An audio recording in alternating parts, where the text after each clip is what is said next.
what that protocol is going to look like. We'll take a little bit of a 10, 15-minute break, just so I'm not overwhelmed with all of the theory we're about to go through. And then when we come back from our break, we'll show the full demonstration of this touch therapy in action, and then we'll close up for today at the end. So with that being said, we'll get into the actual discovery first. And if you do have any questions, please, like I said, don't hesitate to reach out in that chat box and let me know. Okay. So before I get started with our discovery, who here has had some form of pressure point massage in the past? Has anyone here ever had any kind of body pressure point massage or a facial pressure point massage? Let me know if you've ever had some way of experiencing this. Okay, Mary said yes. And did you like it? Did you find the treatment felt nice for you? Did it have any benefits for you? Beautiful. So relaxing and a body massage, ooh, that'd be nice. Facial pressure point, it was very nice. Ooh, on the back for tension, that's really nice. Okay. Mary said she got one in Thailand. Ooh, that sounds really nice. My clients love it. Amazing. Okay, I'm so happy a lot of you have a bit of experience already, so that's amazing. Oh, Fran, that's amazing. I love taking the touch therapies in person as well, so I always recommend that you take this online just to get really comfortable with the theory, and you also take it in person because that way you also get confident in the theory, but what the actual technique and pressure feels like in person practicing on a model. So definitely amazing to take both workshops if you're able to do that, but this is a phenomenal technique. It's suitable for almost all of our clients. There's not much contraindication to it, which we will go through in a minute.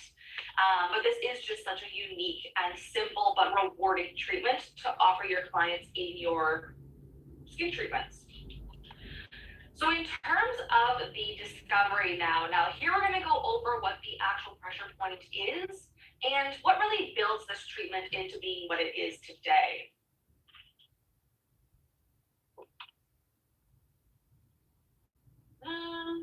Just give me 1 second. I don't know why our internet has been so bad lately, but my screen just froze.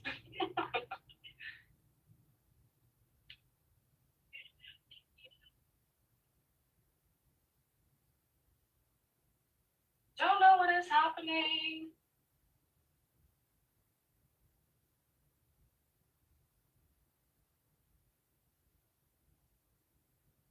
Bear with me here. Okay. This system, I swear, guys, we have a beautiful setup for our streaming classes. Honestly, this room is amazing. It's so good, but it's the internet. The internet just likes to throw me for a curveball every single time. Okay.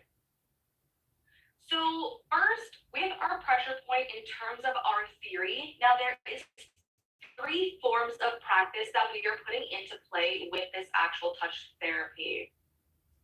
Okay, someone just said that they've been having overall internet issues recently too. So you know what? And on that topic, Fran, my computer and my phone as well have been consistent with my internet. It has been so frustrating when I'm trying to get work done. So you might be right. So like I said, there's 3 practices that we're putting into play for this touch therapy, and just briefly overviewing what these are. So you have your aromatherapy, which is going to be that very first step in our touch therapy, but also something that we can incorporate throughout the touch therapy to really make our experience that much better. So for your aromatherapy, now this is going to include inhalations. That's also going to include an application on the face and the body using our soothing additive or that colored botanical mixer to help really relax that client. On top of that, we're also going to incorporate acupressure, and that's that key technique that we're really utilizing for this treatment. And with that is going to be some key pressure points on the face and the upper body that we're trying to really press and activate by using these specific movements that we're going to go over very shortly. And then also we always want to incorporate a little bit of lymphatic drainage as well. And as you probably learned throughout your journey as a skin therapist, lymphatic drainage is just such an exceptional technique to incorporate into different massages because of the endless benefits that it really has on the body and our overall health. So with lymphatic draining, we are going to do a bit of manual lymph draining on the face and upper body as well, in combination with that acupressure. So it's a really nice blend of the techniques to create this full touch therapy. So in terms of your aromatherapy, now, like I said, aromatherapy is a really nice addition to your treatments to not only help with the overall relaxation of your client, but the blends that we're using also have lots of benefits in them as well for the skin and our skin health. So the use of aromatherapy, this has been around for many, many, many years. It's commonly used in your more spa wellness type areas to help our clients with that overall relaxation and well-being. But it also has, like I just mentioned, really good effects on our body and our mind, both physiologically and physically. So with that being said, aromatherapy does date back to ancient India, Rome, and Egypt. And originally what they would do is incorporate fragrant oils for religious, cosmetic, and medical purposes. So that's kind of where that first begun, incorporating certain types of aromatherapy into treatment. Now today, as the industry and the world has somewhat developed, today the use of aromatherapy is now found in many other places, from spas, but also to offices, hotels, skin centers, dental offices, because aromatherapy is not only considered just an essential oil for the skin or the fragrance, but it's also beneficial for users, for cleansing your space, for providing a really nice room that you might be in. So aromatherapy is used in ways nowadays. So with this said, now with aromatherapy and that process and what that looks like, so topical application is one way that we can utilize our aromatherapy products and ingredients. And typically this is going to be done by using essential oils, which are absorbed through the skin, passing into the circulatory system, and they provide very specific benefits to our skin depending on which blend we decide to use. On top of that, you'll see with our touch therapies and in that image right there, we also use them for inhalations. So we'll use the essential oils by pressing it in between our hands, and then using these for our client to take some big, deep breaths and let those essential oils pass into the blood via the lungs, or by causing signals to be transmitted through the nervous system to the brain by using these in that inhalation form. So with this method, we like to incorporate both of them so that we can get the nervous system relaxation, but also the circulatory system access through pressing this into the skin, yet also inhaling the skin. So it's going to be excellent for clients that have a lot of stress, a lot of exhaustion, maybe anxiety, depression, or they just are very overwhelmed and they need to relax and get some good energy in them. Therefore, this can really be used on anyone to help them with all the different benefits that it has. Now, in terms of our acupressure, now acupressure is referred to a needleless acupuncture. So we're accessing very similar spots and points within the body and using this as an ancient form of healing. So we're accessing the same points that you would access through acupuncture, but utilizing our hands and performing this more manually with those pressure points. So with this being said, we're still stimulating those same muscles, those same points, by either using our fingers or our thumbs to use that deep pressure and access those various points. And this can really help with its body's natural ability to heal itself, but it's also going to help with relieving muscular tension, promoting blood circulation, and increasing the blood's own life force, which if you've taken some of our other workshops with me as well, you know that this is referred to also as our chi. So by stimulating these different access points that we're about to go over, like I mentioned, lots of great benefits there. But on top of all of those physical well-being benefits, this can also help to release endorphins, which are chemicals produced by the body to help us relieve pain. And that pain can be both physically and mentally as well. So we can help with circulation in the body, but this can also provide clarity to our clients by releasing a lot of that built up stress and tension and getting them a lot more relaxed and focused. So at the end of the day, the reason that we talk about the history and the benefits of this so much is because a lot of our clients will look at our touch therapies and massages as just a form of relaxation. But by knowing this different pieces of information that all come together, it really goes to show you how much more we can access and get out of a touch therapy than just the general relaxation that a lot of our clients think we're doing this for. We're helping them both physically, mentally, and emotionally by having the knowledge to access these different points and really open up their body and their health in a different way that they might not realize. So these are great things to mention to your client when you're performing these techniques to educate them on how great these touch therapies can really be for them. Okay. Now, in terms of the lymphatic drainage, this is something else that I mentioned we are working on targeting as well with our pressure. So lymphatic drainage, as you might know by now, this involves the system, which is responsible for maintaining homeostasis of the material in our tissues. And this is a one-way drainage system. So our body is circulating down. Now, with that being said, this system works together by using a network of vessels, and that drains our tissue fluids and filters all of that lymph buildup through our lymph nodes before returning it to the blood circulatory system. So with our lymph, now this circulatory system pumps naturally on its own. Every day we are naturally pumping this lymph and this toxin buildup within our body. But with that being said, it can become stagnant after a while of not either moving the body or touching certain areas of the face and neck for long periods. So by being able to have a different way that we can also incorporate more lymphatic drainage through manually doing it, plus our natural lymph drainage, we can really help to clear out a lot of that toxin and waste that builds and sits in our face to not only help with detoxifying the skin, detoxifying the face, but it will overall help with your puffiness as well, promoting a more clear, healthy, balanced skin and function in our head and our face. So again, lots of benefits that we can access through lymph drainage besides just clearing out those toxins and waste. So when it comes to lymphatic drainage, now there's a bit of misconception that comes with this.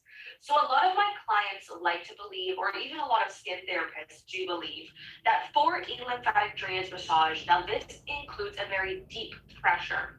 So you're using very deep pressure to manually move that skin around and promote that circulation of lymph. Little do many of us know, though, that our circulatory system and lymph nodes sit very close to the top layer of our skin. Therefore, to promote that circulation and lymph movement, you only need very light pressure across the skin to help get that lymph moving and drain that fluid out of the body. Now, with that being said, and as you'll see in our video demonstrations as well, this system is a one-way cycle. So when we are working with lymph and focusing on draining lymph, you'll notice that we always come down the body. That being because we have most of our lymph nodes coming into that neck, our chest, and even into our armpits.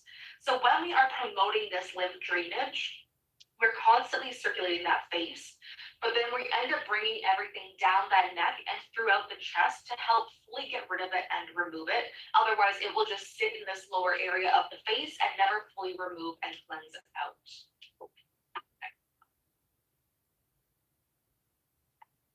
So in terms of your overall benefits for this treatment, now that we've gone through the individual benefits for each different technique, with pressure point, like I said, we're getting not only a lot of skin benefits, but also overall health and well-being benefits as well, which is super unique about this. So first of all, it's going to help relieve muscle tension, but also promote your overall relaxation. On top of that, we're going to stimulate that circulation of blood, oxygen, lymph, and that chi, which is the energy of your body and your skin. And then we're also going to work at eliminating that toxin and relaxing our skin tissues by removing that built up lymph and helping the skin relax overall. So tons of various benefits for all different clients with this pressure point. Okay. So keep in mind, this pressure point can be used on all clients. So this is a very safe pressure point that can be utilized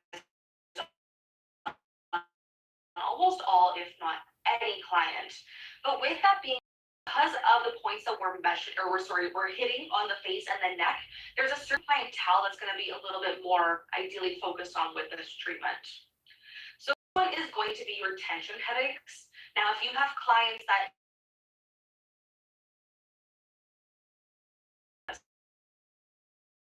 and right off the bat, does anyone here experience any form of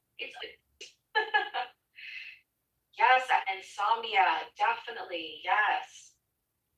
And the reason that I ask these questions is because it goes to show you immediately how many clients already, sorry, not even clients, skin therapists ourselves experience tension headaches and insomnia.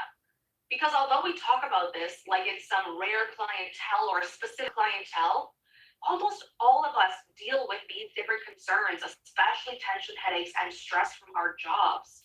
So right off the bat, almost everyone here could benefit from this treatment. And I do just like to point out too as a little tip, keep in mind with this touch therapy, now if you've taken it before, you've probably heard this, but with pressure point, this is a phenomenal massage technique that you can also perform at yourself at home to help with a lot of the relief of these concerns. So if you're someone that does get those really bad tension headaches or insomnia, stress within the head and the face, these are things that you can also incorporate on your daily routine at home and educate your clients to also do at home to also relieve these when they're not in the treatment room. On top of that, it's also going to be great for oily and congested skin.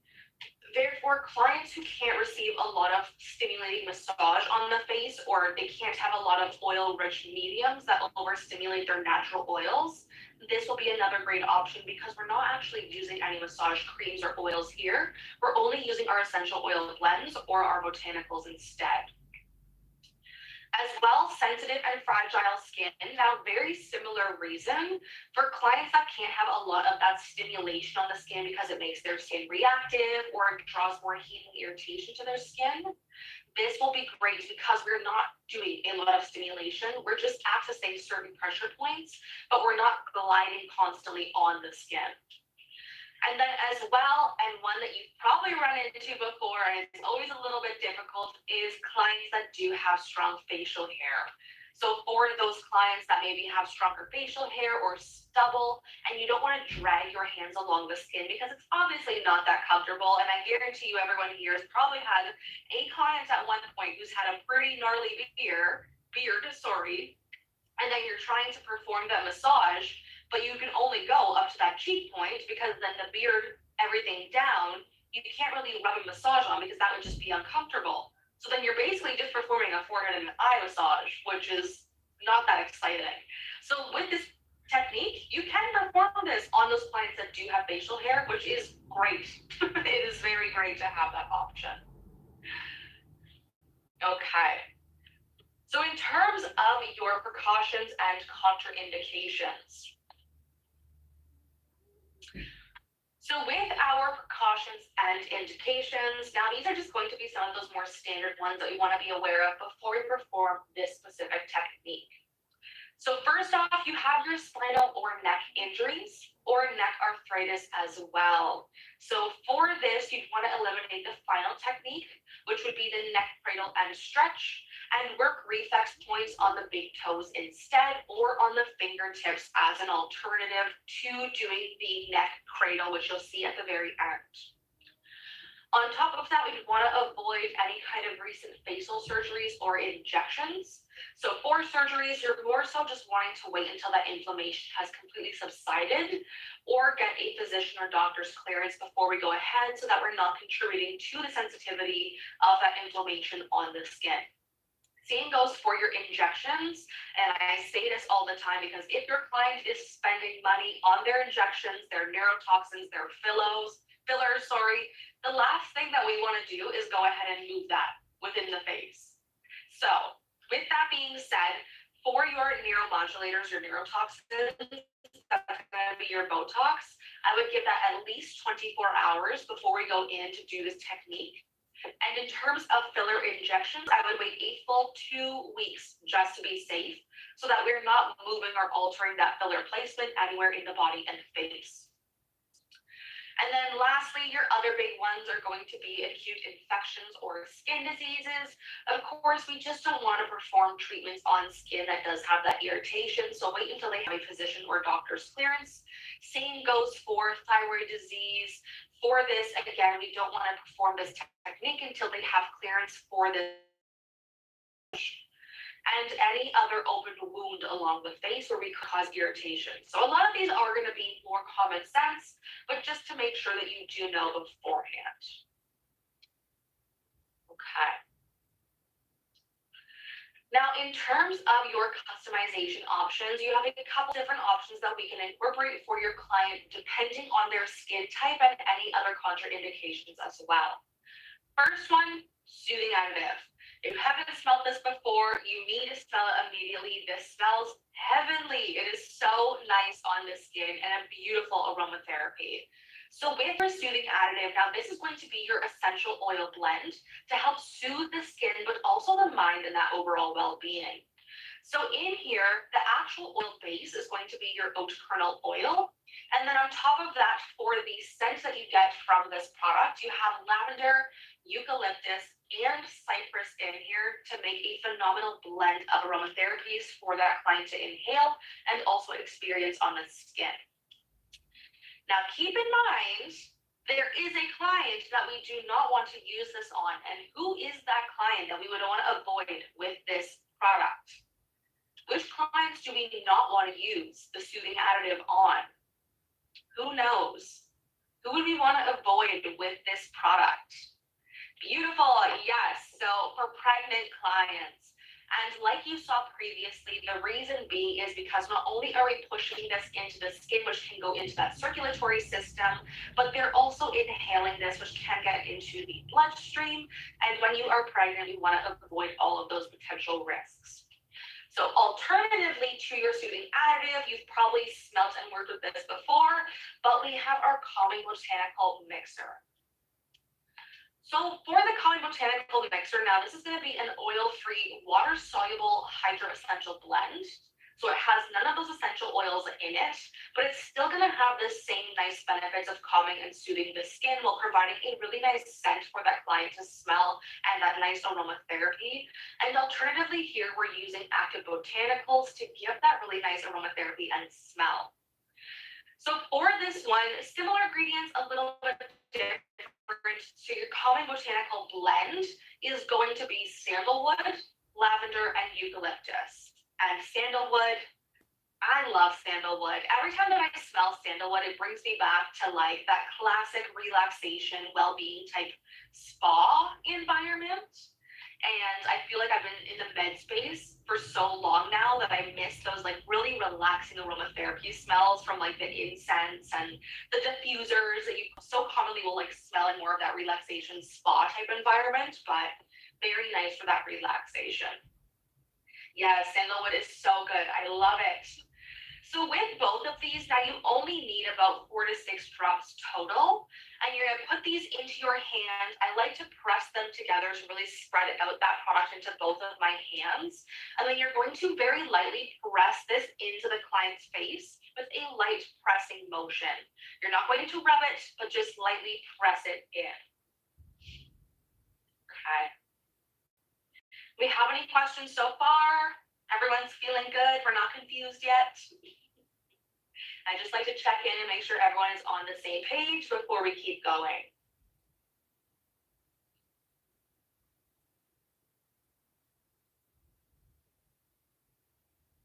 Okay, beautiful question. So Jennifer said, do you have any suggestions for what to use on guests who are sensitive to lavender? So unfortunately, we don't have a blend that does not contain